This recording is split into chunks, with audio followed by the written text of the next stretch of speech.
This program contains true stories of rescues. All of the 911 calls you will hear are real. Whenever possible, the actual people involved have helped us reconstruct the events as they happened.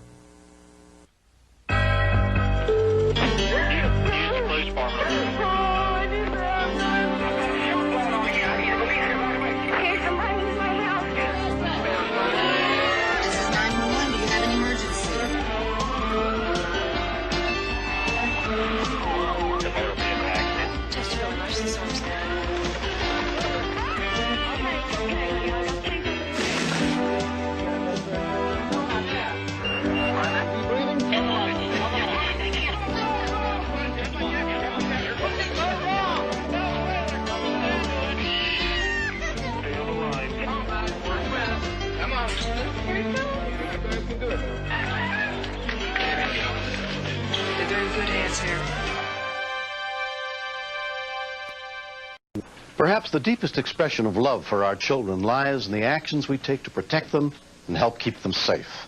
I'm William Shatner. Tonight, on a special episode of Rescue 911 to promote child safety, we are reminded that the youthful innocence that makes a child's life so precious and full of possibilities also places them at much greater risk.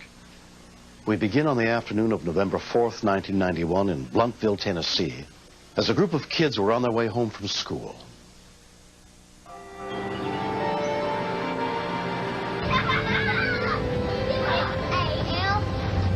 8-year-old Courtney Maples and her little sister Whitney rode the same school bus every day. I was sitting with Jennifer Cole, and Whitney was sitting with Becky Ford.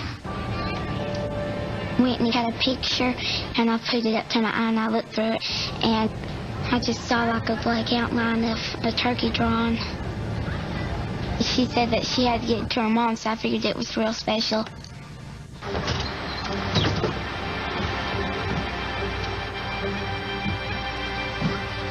When Whitney was walking up to the house, the turkey blew out of her hand.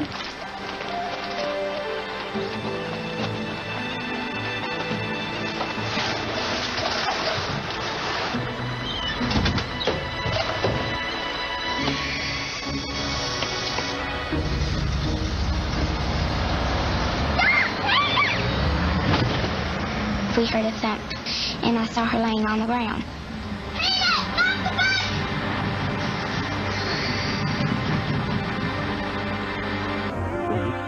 When 5-year-old Whitney Maples chased after a picture that fell under her school bus, she was run over by the vehicle in front of her house.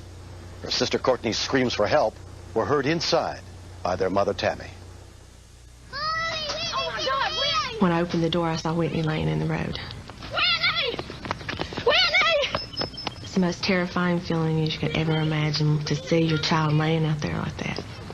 And I kept calling her name, and she never responded at all. She just laid there. What happened? I've been a bus driver for 38 years, the same route. I didn't know what to think when I saw what had happened. I was scared because Whitney was so small and the bus was so big. 911, what's your emergency? Okay, and they got hit by a bus? My sister did. Is your sister? Please, hurry, please. Okay, there's going to be help on the way. School bus versus pedestrian. Pedestrian would be a 5-year-old child.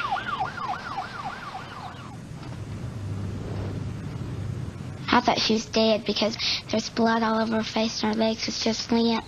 And I figured that every bone in her body was broke because she was so small. It just scared me half to death. It's okay, lay still. Lay still, honey, just lay still. What are we going to do? I couldn't even imagine living my life without one of my children. Don't move. You think that you're about as deep as your love can get, and then when something like this happens, you realize that there's a bottomless pit that you've never even hit yet. Within 3 minutes of the call, Sullivan County EMS units arrived on the scene, including EMT Jim Perry. When I first heard from somebody that she had been run over by a 7-ton school bus, I just thought, there's no way. How could she still be alive and be run over by a full-size school bus?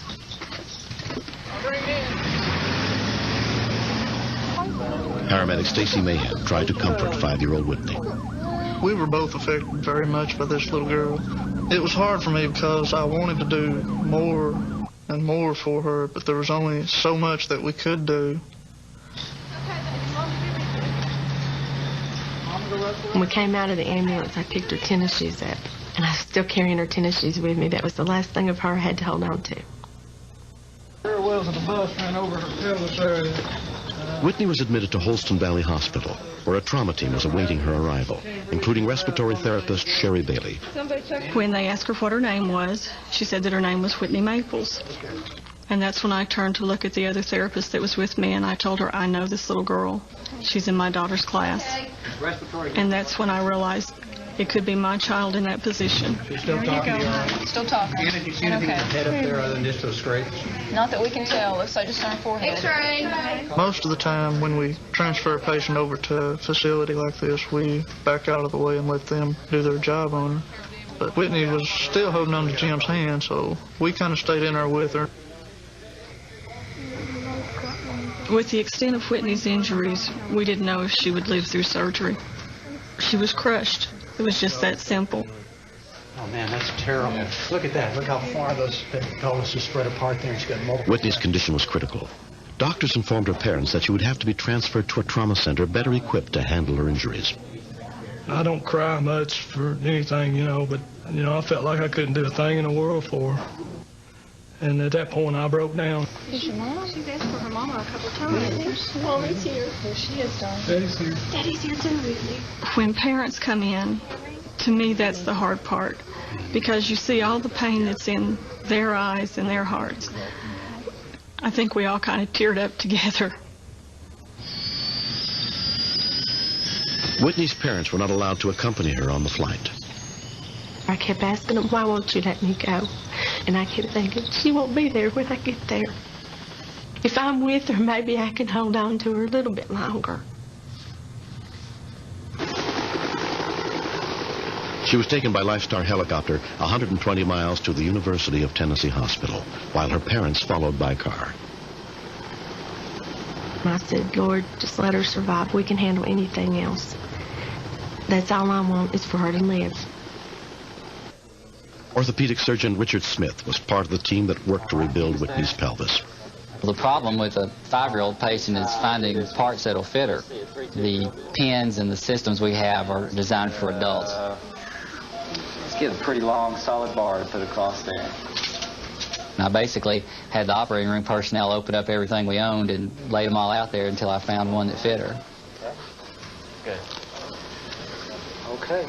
How is she? She's doing okay. She's stable right now. It's awful to see your child that way.